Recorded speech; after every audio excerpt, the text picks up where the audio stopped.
हो जैसी परिस्थिति में हो, बहुत अच्छी परिस्थिति भगवान ने दी, उसी परिस्थिति में भजन कर ले जाओ। परिस्थिति बदलने की जरूरत नहीं है, भजन करने की जरूरत है। भजन कर ले गए तो स्थिति बदल जाएगी, परिस्थिति नहीं। परिस्थितियां कहीं भी अनुकूल नहीं होती, स्थिति अनुकूल बनाई जाती। भजन के द्वारा स्थिति। जीवन में कभी कोई परिस्थिति ही ऐसी नहीं रही जिसमें भजन किया जा सके। जीवन में पूरे, अगर पूरे जीवन के तारतम्य को देखते हैं तो एक कष्ट की वेदी पर स्वाहा ही स्वाहा होता रहा है। जीवन की आहुति केवल कष्ट पर, और आज भी कष्ट ही कष्ट। फिर आप सोचोगे सुख किसे कहते हैं? ऐसे कांटों वाले पेड़ पर ऐसा सुगंधित फूल खिलता है कि जिससे परमात्मा मुग्ध हो जाता है। जीवात्मा नहीं, परमात्मा मुग्ध हो जाता है। वो ये मार्ग है। उस सुमन को लेकर वो अपने श्रृंगार में लगा लेते हैं। सुमन, सुंदर मन, ये कांटों पे खिलता है। जैसे गुलाब का फूल कांटों पे नहीं खिलता, हाँ ये कांटे हैं। हर द्वंद की पीड़ा को सहता हुआ जो उपासक आगे बढ़ता है तब सुमन खिलता है। उस सुमन को प्रियाजू अपने केश पास पे धारण करती है। उस सुमन को प्रियाजू अपने कर कमल में लेती है। अगर आप सहना नहीं सीखे, मांगे बनी रही हृदय की, ऐसा हो तो भजन हो सकता है, ऐसा हो तो भजन, लिख लो आप। मन बहुत चंचल है, इसको हर समय नवम नवम नवम, जहां जैसी परिस्थिति उसी में भजन करके निकल चलो। गृहस्थ में हो, विरक्त में हो, गांव में हो, शहर में हो, जहां जैसी परिस्थिति। परिस्थिति बदलने की कोशिश मत करो, स्थिति बदलने की कोशिश करो। जिनको लगता है परिस्थिति बदल जाएगी तो भजन होने लगेगा, नहीं। भजन होने लगेगा तो किसी भी परिस्थिति में भजन होने लगेगा। भजन नहीं तो किसी भी परिस्थिति में नहीं होगा, पक्का समझ लीजिए। इसलिए मनोवेगम, ये जो मन का वेग आ रहा है, इसको आप सहना सीखो और प्रियाजू पर भरोसा रखो। उनको जैसी परिस्थिति देनी होगी दे देंगी ना, भरोसा रखो। अगर मांग मुख से निकाल दी तो अधूरापन साबित हो जाएगा कि हमको ये खाना पीना, ये हमको पहनना, ये ऐसी परिस्थिति, ये ऐसी छोड़ दो। जोई जोई प्यारो करे सोई मोई भावे। शांत हो जाओ, मन के वेग को सह जाओ। क्रोध वेगम, महाप्रभु कह रहे कुत्सितवाद विकार ही। समस्त विकारों में प्रधान विकार होता है काम। काम से ही क्रोध का प्रादुर्भाव होता है। क्रोध एक वृत्ति है जो आने जाने वाली, स्थायी कोई नहीं है। जिस समय आपके अंदर क्रोध आए, इस समय मौन होकर हट जाइए वहां से। तुरंत जाकर थोड़ा ठंडा पानी पिए। प्रभु के चरणारविंद की तरफ अपनी वृत्ति को ले जाने की कोशिश कीजिए। उस व्यक्ति से चिंतन हटाइए जिससे क्रोध आ रहा है। उस व्यक्ति की उस क्रिया से चिंतन हटाइए जिससे क्रोध आ रहा है। हट जाइए। ये क्रोध का वेग अगर आता रहा तो भजन करने पर भी अनुभव नहीं हो पाएगा। एक बार अच्छे से क्रोध आ जाए, अंदर हृदय जल जाए, तो 1 महीने भजन के प्रभाव को रोक देता है पूज्य बाबा के उसमें। फिर आप अगर 12 बार साल में आ गया तो क्या अनुभव में आ गया। इसीलिए 20-20, 50-50 वर्ष हो रहे हैं, कुछ अनुभव में नहीं आ रहा। बहुत सावधान। क्रोध हमारा नाश करता है, किसी और का नहीं। हमारे भजन का, हमारे हृदय के आनंद का, हमारी वृत्ति का बड़ा हल्का स्वरूप हो जाता है क्रोधी पुरुष का। इसलिए क्रोध को सहना है, उसके वेग को सहना है। वाणी के वेग, मन के वेग और क्रोध के। अगर क्रोध के वेग को सह गए तो अगला है हिंसा का वेग। वो अपने आप सह जाओगे, क्योंकि क्रोध से ही हिंसा होती है। हिंसा का वेग, वाणी के द्वारा बहुत हिंसा होती है। ऐसे कठोर वचन बोल दिए जाते हैं जो हृदय को चुभते रहते हैं। बाहर का डंडा लगा है, पिटाई हुई तो 2-4 दिन में ठीक हो जाएगा, लेकिन हृदय में जब पिटाई की जाती कठोर वचन के द्वारा तो 10 साल बाद अगर दिखाई दे तो फिर ये वो बोला था, ऐसा बोला था। वो हृदय में घाव बना रहता है। वाणी का हिंसात्मक स्वरूप प्रायः क्रोधी जनों में ही पाया जाता है। अगर क्रोध वेग को सह गए तो वाणी के द्वारा हिंसा नहीं होगी, और मन के द्वारा मलिन हृदय में हिंसा का भाव होता है कि चलो हम वैष्णव में मारेंगे तो नहीं, पीटेंगे तो नहीं आपको, लेकिन भगवान तुम्हारा नाश करेंगे, भगवान बहुत जल्दी, ऐसा भाव मन में, ये भी हिंसा है शरीर के द्वारा। तो ना वाणी के द्वारा, ना मन के द्वारा, ना शरीर के द्वारा। क्यों? उसके हृदय में भगवान बैठे हैं, हमको उनको रिझाना है, हमें निर्दोष होकर भगवत प्राप्ति करनी है। ये हजारों दोषों की पंक्तियां यहां हैं। कोई कह दे हम निर्दोष हैं, हमें लगता है कि यही सबसे बड़ा दोष है। नहीं तो अंदर देखा जाए ना तो क्रम क्रम से धीरे धीरे निर्दोष हुआ जा रहा है प्रभु की कृपा से। कोई जन्म से निर्दोष नहीं होता, वो तो अवतार होते हैं भगवान के। एक पद में था, शरण जिसको ले ली हृदय से लगा, और विषय पंख से धीरे धीरे, क्रमशः विषय पंख से धीरे धीरे उसको हटाया। हित जो महाराज जी के लिए है, हमारे हृदय को धीरे धीरे निर्विषय किया जा रहा है। और सहत सहत बाढ़े भगत ग्रहतन गुरु हितगार, इन दोनों का मिलान कर धीरे धीरे सहाते सहाते हमें निर्विषय किया जा रहा है। आचार्य चरण, इष्ट देव, गुरुदेव कर रहे हैं, हमको राजी रहना है। जैसी परिस्थिति है, जैसी भी हमें गुरुदेव रख रहे हैं, इष्ट देव रख रहे हैं, हमें राजी रहना है। इससे क्या होगा कि हमारे अंदर क्रोध नहीं आएगा, गुस्सा नहीं आएगा। नहीं, इतना बेईमान मन है कि इष्ट देव पे भी गुस्सा कर सकता है, ये आचार्य पे भी गुस्सा कर सकता है, ये परम कृपालु गुरुदेव पर भी गुस्सा कर सकता है। क्रोध वेग सह गए तो वाणी और मन और शरीर के द्वारा जो हिंसा का वेग है उससे बच जाएंगे। फिर कह रहे हैं उदर वेगम, उदर वेग भूख। आप लोगों को तो हमें लगता है कि इस वेग को सहना ही नहीं पड़ता। ये जो विरक्त गंगा किनारे घूमने वाले हैं, इनको ज्यादा इस वेग को सहना पड़ता था, क्योंकि प्रायः कभी ऐसे शाम के समय पहुंचना होता जब आप गंगा किनारे नहीं रुक सकते तो आश्रम, अब वहां पूछ लिया तो पूछ लिया, नहीं पूछ लिया तो राधे श्याम पड़े।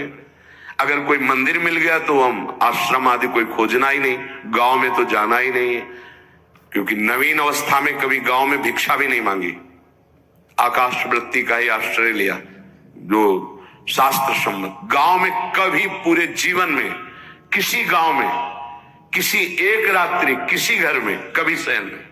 गांव के किनारे मंदिर मिला या कोई आश्रम संत जनों का, वहां भूख के वेग को जो सह जाए तो भजन में बहुत रुचि हो जाती, क्योंकि भजन से चित्त हटेगा तो भूख व्याकुल करेगी, और उसकी व्याकुलता से बचना है तो भजन में लगना पड़ेगा।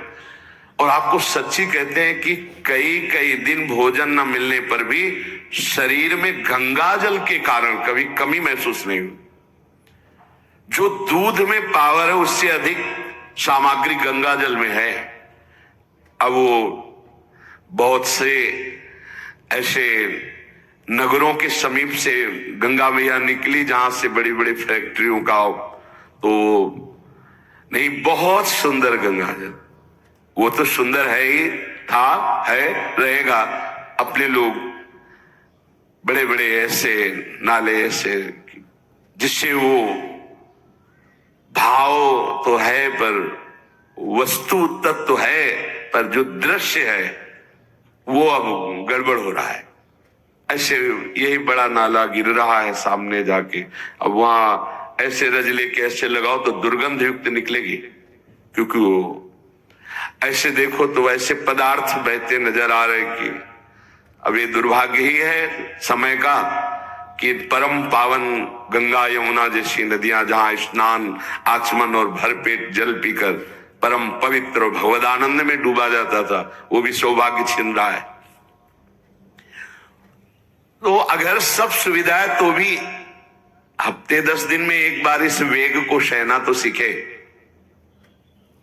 कस के भूख लगे और आज नहीं पाएंगे। एक दिन किसी व्रत का अनुष्ठान करने के लिए हम नहीं कह रहे, लेकिन इस वेग का आनंद तो लीजिए ना कभी। एक टाइम का छोड़ दीजिए, एक दिन केवल हफ्ते में सुबह थोड़ा ले लिया, बस अगले सुबह लेंगे थोड़ा, तो आपकी दिनचर्या नहीं बाधित होगी। आपको तो मिल रहा है ना, मिल ही नहीं रहा। जो उदर वेग है, भूख में भजन का एक तार जुड़ता है, ये देखा है। क्योंकि ना तो नींद आएगी और ना कहीं और कोई प्रपंच की गुंजाइश है। क्योंकि उदर वेग जब भूख से व्याकुल जी होता है तो बचने के लिए एक ही उपाय है, केवल भगवत चिंतन। हटो उसके चिंतन से। ये पूर्व के संतों ने बहुत कष्ट पूर्वक भजन करके जो लाभ प्राप्त किया है वो आप लोगों को सहज में मिल। कभी कभी अपने को इससे परिपक्व करना चाहिए। जिससे शास्त्रीय पद्धति में महीना में 2 तो व्रत ही हैं, 15 दिन में एक एकादशी, 15 दिन में एक एकादशी। वो इसीलिए रखा गया है सार्वजनिक रूप से कि वो संयम को ना कर पाए तो 15 दिन में एक दिन संयम पूर्वक पवित्र भजन। अपने लोग जानबूझकर हफ्ते में एक टाइम छोड़ दें या एक दिन कभी ऐसे, तो उदर वेग को सहते हुए भजन। उदर वेग देख लो, उदर वेग को सहने के लिए तो अगला जो बात कह रहे हैं वो अपने आप सह जाओगे। जैसे क्रोध वेग को सह गए तो हिंसा वेग पर आप शासन कर लेंगे, ऐसे उदर वेग को सह गए तो उपस्थ वेग को सह जाएंगे। उपस्थ वेग कहते हैं जनेंद्री के कामोपभोग को। जब पेट में भरपेट भोजन ही नहीं है ना तो और कुछ चिंतन ही नहीं रहा। यौवन अवस्था, जवानी ऐसे भगवान ने काटी है कि याद ही नहीं रहा कि संसार का कोई सुख होता है। भाई एक लक्ष्य ब्रह्माकार वृत्ति कैसे कैसे तत्वबोध हो, बस कठिन से कठिन जहां वैराग्य की भूमिका वहां कूद जाना, उसी में स्थिति में आने की कोशिश करना, देह राग का त्याग करना, ये युद्ध चल रहा था। बड़ी कृपा है। उपस्थ वेग, इसका जनेंद्री का वेग आता है। जो स्कूल में आदतें जिनकी गंदी हो गई बच्चों की, फिर आगे वो संयम में उनको बहुत बाधा है। कई ऐसी क्रियाओं से वो जानकारियां रख लेते हैं कि जो अपना सर्वनाश करने के लिए पर्याप्त है। उपस्थ का जब वेग आए तो सहने की सामर्थ्य उसी की आएगी जो उदर वेग को सह जाता है। पक्का। किसी उपासक को देखा बहुत शरीर कृश हो रहा है तो पूछा क्यों, भोजन क्यों नहीं करते, आप ऐसे कैसे हो रहे हैं? पहले तो आप ऐसे नहीं थे, आप तो पहले बहुत स्वस्थ थे, फिर क्यों? कहा ऐसे नहीं, बताइए क्या है? ज्यादा आवश्यकता नहीं है, जीने के लिए बस प्राण पोषण के लिए डाल लेते हैं, क्योंकि जो शांति चाहिए वो तो इतने से मिलेगी ना। बहुत सुंदर, बहुत प्रसन्नता है। ठीक है, ठीक चल रहे हो आप, पर इतना पाते रहो कि सीढ़ियां चढ़ उतर ले, इतना पाते रहो कि आपका शरीर काम करे। वो कहा हृदय में बहुत प्रसन्नता है, बहुत सुंदर। संयम में अपने आप को ले आना ये महात्मा का लक्षण होता है, चाहे स्त्री शरीर हो चाहे पुरुष शरीर हो। धन्याति धन्य। आप अपने आप को कस दीजिए, यही तो राग त्यागना ही। जो जवानी में अपने आप को जला दिया वो बुढ़ापे में चमकता है, ध्यान रखना। जो जवानी में उद्दंडता में समय व्यतीत किया और बुढ़ापे में गंधाता है, ये भी ध्यान रखना। गंधाता वो अंदर जो दुर्गंध के पौधे थे ना, वो सब दुर्गंध फैलाते हैं। पूज्य श्री पंडित गया प्रसाद जी महाराज जी ने कहा, गृहस्थी में होते हुए भी 40 और 45 के बीच में काम विजयी हो जाना चाहिए, नहीं तो जीवन बिल्कुल बर्बाद हो जाएगा। जो कुछ गृहस्थ धर्म की सेवा है 40-45 के बीच तक हो जाए, मतलब 20 से 25 से ब्याह हुआ आपका, 40-45 तक लड़का बच्चा, इसके बाद अखंड ब्रह्मचर्य धारण कर लो। 40-45 से संयम में हो जाओ तो तुम्हारा जीवन सार्थक हो जाएगा। पूज्य पंडित व्यास प्रसाद जी महाराज। बहुत जरूरी है उपस्थ जनेंद्री के वेग को सहना, पर हर वेग अपने आप में बहुत कठिन है, पर एक दूसरे से इसका तारतम्य है। यदि उदर वेग रसेंद्री को आप शासन में ले लिए तो जनेंद्री को आप शासन में ले लेंगे, और अगर रसेंद्री को शासन में ले लिया तो जनेंद्री को शासन में ले सके असंभव, पक्का। और जनेंद्री रसेंद्री के सब खिलवाड़ चल रहे तो परमार्थ और भगवत प्रेम प्राप्ति तो सब अभ्यास जिनका भगवदाकार हो गया है वो विषयान ग्रहणम तो मुंचंतु हुआ। जब इंद्रियों पर शासन बाबा ने अपने किया तो 24 घंटे में एक कवल पाते थे। एक कवल, आश्चर्य होता है। ऐसे सामने दाल रोटी सान ली गई और एक कवल जितना बाबा सिद्धासन पद्मासन का से। और जब भगवदानंद ब्रह्मानंद में 70 घरों में एक दिन में भिक्षा में जाते थे, एक दिन भिक्षा। अब वहां गए तो एक कवल तो पाया ना, तो 70 कवल हो गए। विषयान ग्रहणंत मुंचंत हुआ, कोई फर्क नहीं पर हम क्या होता है कि स्थिति होती नहीं तो सिद्धों की नकल करने लगते नहीं। पहले हम साधक हैं, पहले हमारी इन वेगों पर विजय प्राप्त करने की वृत्ति आनी चाहिए। वाणी का वेग, मन का वेग, क्रोध का वेग, हिंसा का वेग, उदर का वेग और जनेंद्री का वेग। एतान वेगान सहते यस्तु विद्वान, वही शास्त्रों के रहस्य को जानने वाला परमार्थी है जो इतने वेगों को सह जाए। निंदा चास्य हृदयम नोपहन्यात्, इसके बाद जब उसकी निंदा हो तो उस पर कोई फर्क नहीं पड़ना चाहिए। इसके बाद जो इन सब वेगों को सह गया है, अब उसकी निंदा हो रही, कोई निंदा कर रहा है तो उसको आनंद पूर्वक सह जाए। ऐसा क्यों कहा? इसके बाद अगर दोष है, निंदा हो रही, तब तो संभालना ही, ये गलती हो गई आपसे। जब आप दोष रहित है फिर निंदा हो रही तो आनंद पूर्वक आपको उसका विरोध नहीं करना, सहना है। क्योंकि ये सहना बिल्कुल भगवत साक्षात्कार के नजदीक ले जाएगा। देखो, अपमान, निंदा, तिरस्कार, असलियत में हम कैसे साधक हैं इन्हीं के द्वारा परिचय होता है। पूज्य स्वामी श्री अनंग बोधाश्रम स्वामी जी महाराज बड़े महापुरुष थे, जिनको स्वयं करपात्री जी महाराज मूर्तिमान ब्रह्म कह के साष्टांग दंडवत करते, दिगंबर रहते थे, नंग धड़ंग, केवल गंगा के ही तट पे। वो महीने 2 महीने में और कहीं नहीं जाते थे। एक बड़े वकील साहब थे, वो भिक्षुकों को रोटी दाल से रोज बंटवाते थे, उनकी पंक्ति में लगने जाते थे। महीने 2 महीने में एक बार पंक्ति में लगते थे जाके, नंग धड़ंग, अवधूत वेश, जटाएं, और जरूर ऐसी चेष्टा करते थे जिससे उनको धक्का मुक्की लगा दी जाए। तो एक दिन गए, लाइन में खड़े हुए, फिर 2 लोगों को क्रॉस करके आगे लाइन में, फिर आगे लाइन, तो जो नौकर डंडा लिए खड़े थे उनका तो मैं बार बार मना किया, 1-2 डंडे लगे, फिर आगे जाके खड़े, तो धक्का मारा, पीछे किया। और ऐसा ये महीने 2 महीने में वहां सहने जाते थे। अचानक उस दिन वकील निकले, उन्होंने देखा, अरे स्वामी अनंग बोधास, पता है तुम्हें कौन? साष्टांग दंड, उस दिन से जाना बंद कर दिया। फिर एक दिन गए थे प्रभुदत्त ब्रह्मचारी जी के यहाँ, कहाँ असनी है और कहाँ जोशी, गंगा किनारे पूरी रात चल करके पहुंचे। 2 बजे आवाज लगाई, ब्रह्मचारी, स्वामी जी उतरे नीचे, साष्टांग दंड, बैठे। रुका, स्वामी जी 2 बजे रात? हाँ, ऐसे मना है, आगे कुछ खाओगे पियाओगे? स्वामी जी, और वो भी परमहंस ब्रह्मचारी जी, बहुत संयमी महापुरुष, प्रभुदत्त ब्रह्मचारी। टीन में कुछ आटा रखा था, बोले स्वामी जी कहो तो रोटी बना दे। बोले हाँ बनाओ।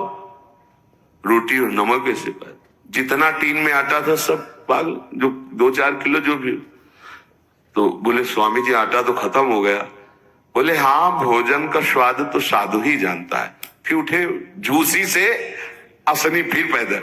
हे संतों की मौत, अपमान, तिरस्कार, क्षुधा, हर वेग, ये हमारी कसौटी है।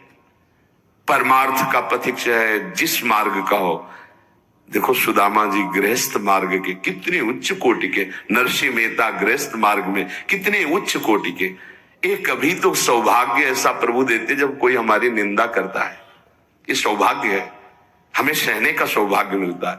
कभी तो कोई अपमान करता है जब, तो भगवान से प्रेरित होकर वो सौभाग्य मिलता है। ये साधक को उस समय चिड़चिड़ा नहीं होना चाहिए, उस समय मुस्कुराना चाहिए कि आज मेरी स्थिति का थर्मामीटर डाला जा रहा है, कैसे हो, नहीं आनंदित है।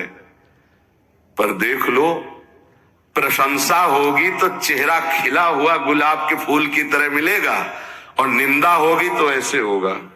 ऐसा नहीं होना चाहिए। नहीं करत जे अनसहन निंदक, तीनों पे अनुग्रह कियो।